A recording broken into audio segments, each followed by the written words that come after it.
The tech company that's powering your emails and your searches is now backing nuclear technology, but not the kind you're thinking of. Google just signed a groundbreaking deal to purchase electricity from the first advanced nuclear reactor of its kind in decades, using revolutionary molten salt technology that could transform America's energy landscape.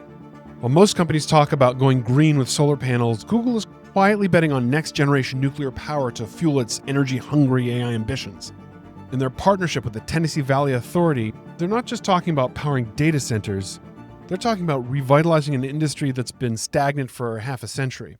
I'm Evan Goldstein. I'm a licensed professional engineer and a data scientist, and I'm building AI Capitalist to talk to the leaders and the thinkers like you about how to conquer the business world with artificial intelligence. So Google is taking some pretty big strides toward its nuclear ambitions by partnering with the Tennessee Valley Authority, or TVA, which is a public power utility, to source their energy, their electricity, from a cutting-edge reactor.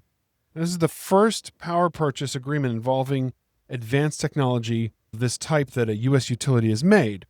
If all goes as planned, the reactor is going to start supplying power to the local grid that caters to Google's data centers in both Tennessee and Alabama by 2030. Now, why does this matter? It could mark the dawn of a new era for nuclear technology.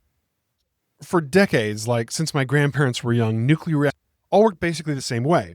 They use water to cool down the nuclear reactions. Water's been the go-to coolant since forever. But apparently that comes with a huge problem. The water boils, and when it boils, it creates massive pressure. So you need all sorts of containment structures to keep everything from exploding. But here's where the Tennessee Valley Authority in Kairos gets clever. Instead of using water, they're using molten fluoride salt. When I first read molten salt, I was like, that sounds problematic. I'm just going to take an aside here. I used to work on solar projects, and one of the ways that they worked was to collect the solar heat and transfer it into salt, which boils at 1,000 degrees. I'll look it up after, but at a very high temperature that it melts at.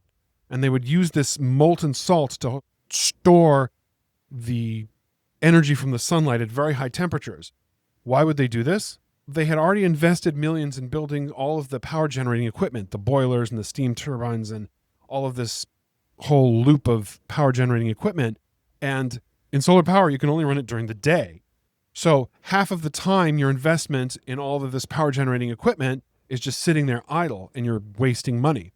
So the goal is to buffer it, to basically store a bunch of energy in the salt and then keep the system running at night. Then at night, you run the salt, the molten salt, through the boiler, boil the water, and then you take that steam and keep generating power all night.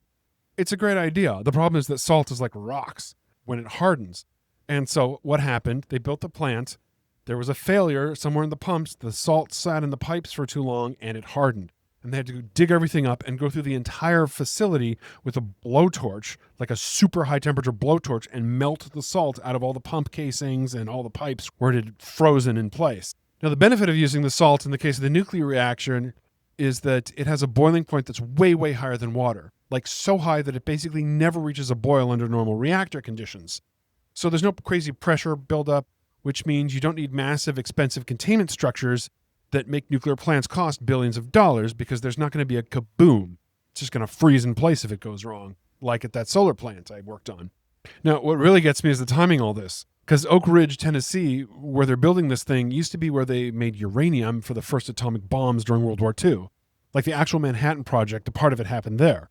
And now instead of making weapons, it's becoming used for peaceful nuclear energy, right? So it's a little poetic.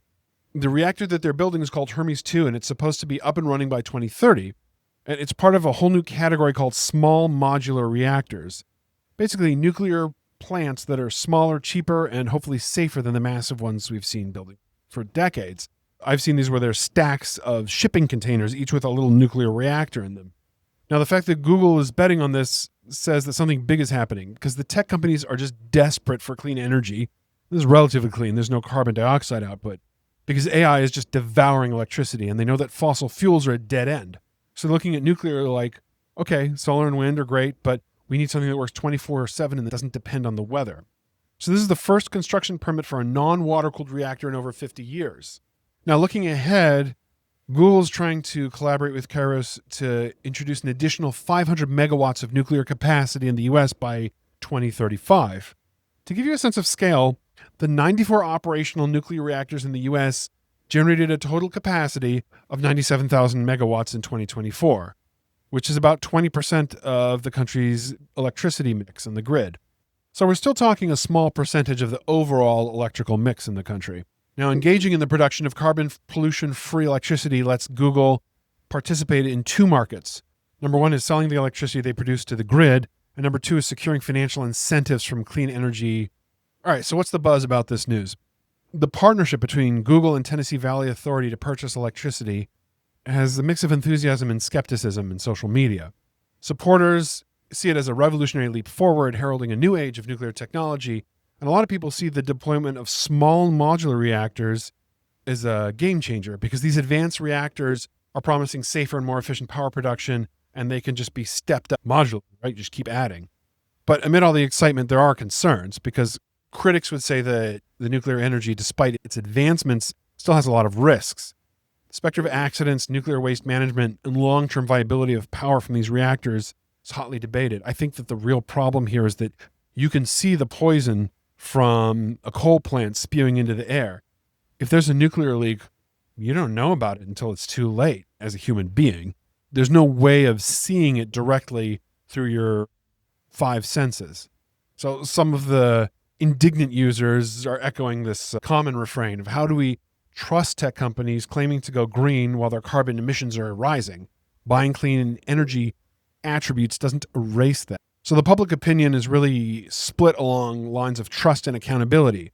Trust in the technology and accountability for the corporations that are involved. Now, this is just the tip of the iceberg, is what one analyst said, and it's essential to consider both the technology's potential societal benefits and its responsibilities that come with it as discussions about the energy future are unfolding. Now, what are the strategic implications here? The development signals a broader shift where energy procurement is becoming a strategic differentiator rather than just an operational cost. And mid-sized businesses that act in the next 12 to 18 months could get advantageous positions before demand drives prices higher. The ROI goes past cost savings, and they include things like enhanced brand value, improved ESG scores that attract investors and talent, and potential access to green financing options with preferential rates. So this is a good way for companies with energy-intensive operations to compete environmentally in the public marketplace perception. If you want to talk about how these results can result in your own business, come on over to aicapitalist.biz and we'll talk business.